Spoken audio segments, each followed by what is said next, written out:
두통. 단순한 통증이 아닌 몸의 메시지 두통에 대하여 알아봅시다. 안녕하세요. 오늘 저희가 함께 살펴볼 자료들 바로 두통에 관한 내용입니다. 정말 많은 분들이 겪는 문제잖아요. 네, 맞아요. 굉장히 흔하죠. 이 두통의 원인이 뭔지, 또 종류는 어떤 게 있는지 좀 명확하게 알아보는 시간을 가져보려고 합니다. 도대체 머리는 왜 아픈 걸까요? 그거 아주 좋은 질문인데요. 사실은 두통이라는 게 뇌 자체가 아픈 건 아니에요. 뇌가 아픈 게 아니라고요? 네, 그 뇌를 둘러싸고 있는 신경이나 혈관, 근육 이런 조직들이 어떤 자극을 받아서 보내는 일종의 구조 신호다. 이렇게 이해하시면 좋을 것 같아요. 구조 신호요? 크게 두통 자체가 그냥 병인 1차성 두통이 있고요. 다른 어떤 질병 때문에 생기는 2차성 두통 이렇게 나눌 수 있습니다. 아하, 1차성, 2차성. 그럼 1차성 두통부터 좀 자세히 보죠. 이게 제일 흔하다고 하는 긴장성 두통은 어떤 건가요? 자료 보니까 머리를 꽉 조이는 느낌이라던데요. 네, 맞아요. 딱 그런 표현을 많이 쓰시죠. 이게 주로 스트레스나 아니면 좀 피로가 쌓였거나 특히 이렇게 장시간 잘못된 자세로 있을 때 목하고 어깨 주변 근육이 너무 긴장해서 생기는 경우가 많거든요. 근육이 뭉쳐서 그런 거군요. 그렇죠. 그래서 스트레스성 두통이라고 부르기도 하고요. 이런 경우에는 바른 자세를 좀 의식하고 또 목이랑 어깨 스트레칭 자주 해주고 푹 쉬는 거 이게 중요합니다. 어떻게 보면 좀 현대인의 생활 습관병 같기도 하고요. 그렇네요. 스트레스. 그럼 편두통도 스트레스랑 관련 있지 않나요? 근데 이건 긴장성 두통하고는 느낌이 완전 다른 것 같은데요? 네, 완전 다르죠. 한쪽 머리가 막 지끈거리고 심하면 메스껍기도 하고 빛이나 소리에도 엄청 예민해진다고 하니까 훨씬 힘들 것 같아요. 네, 맞아요. 편두통은 통증 강도나 양상 자체가 훨씬 격렬합니다. 보통 머리 한쪽에서 맥박 뛰는 것처럼 옥신옥신거리는 그런 박동성 통증이 특징이고요. 이건 뇌 주변 혈관이 좀 비정상적으로 수축했다가 확 이완하면서 신경을 자극해서 생기는 걸로 알려져 있어요. 원인은 스트레스나 피로도 있지만 특정 음식, 자료에도 있던데 초콜릿이나 치즈 같은 거요. 음식도요? 네. 그리고 여성분들은 호르몬 변화 때문에 생기기도 하고요. 편두통 딱 왔을 때는 가능한 좀 조용하고 어두운 데서 쉬는 게 제일 좋습니다. 그렇군요. 근데 1차성 두통 중에 제일 아프다는 게 군발두통이라고 이것도 있네요. 이름부터가 좀 무서운데요.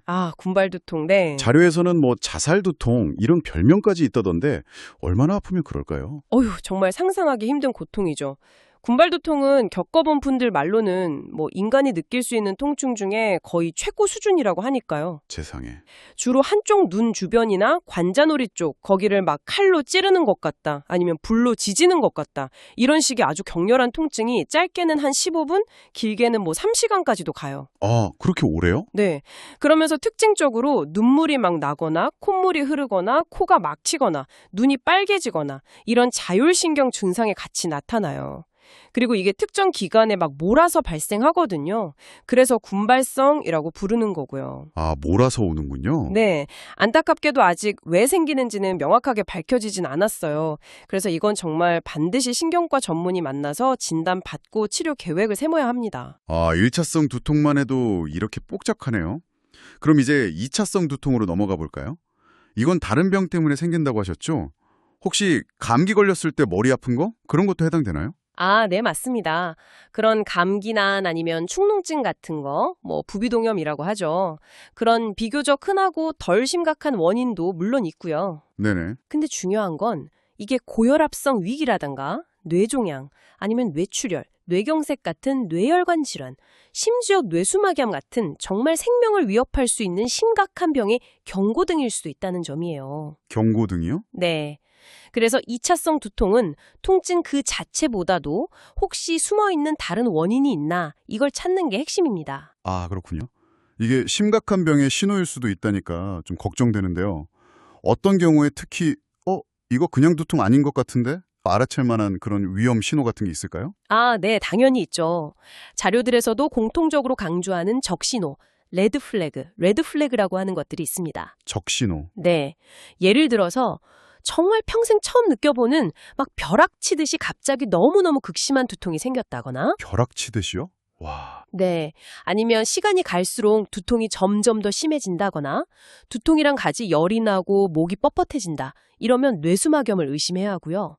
또 시력이 좀 흐려지거나 물체가 두 개로 보이거나 팔다리에 힘이 빠지거나 말이 어눌해지거나 이런 신경학적 증상이 같이 나타나면 이건 정말 지체 없이 응급실 가셔서 검사 받으셔야 돼요. 와, 정말 명심해야겠네요. 그럼 2차성 두통은 결국 그 원인이 되는 병을 치료해야 해결되는 거겠군요. 정확합니다. 감기 때문이면 감기약을 먹고 뇌압이 문제면 뇌압을 조절하고 이런 식으로 원인 질환을 치료하는 게 핵심이죠. 네. 서양 의학은 이렇게 딱 특정 원인을 찾아서 해결하는 데 좀 집중하는 편이라면 한의학적인 관점도 한의학에서는 어떻게 보나요? 한의학에서는 두통을 단순히 그냥 머리만의 문제로 보지 않고요. 몸 전체의 기혈 순환이 어디선가 막혔거나 혹은 장부 기능의 균형이 깨져서 나타나는 결과다. 즉, 몸 전체 시스템의 균형이 깨졌다는 어떤 구조적인 메시지다. 이렇게 해석하기도 하거든요. 몸 전체의 신호다. 그렇죠.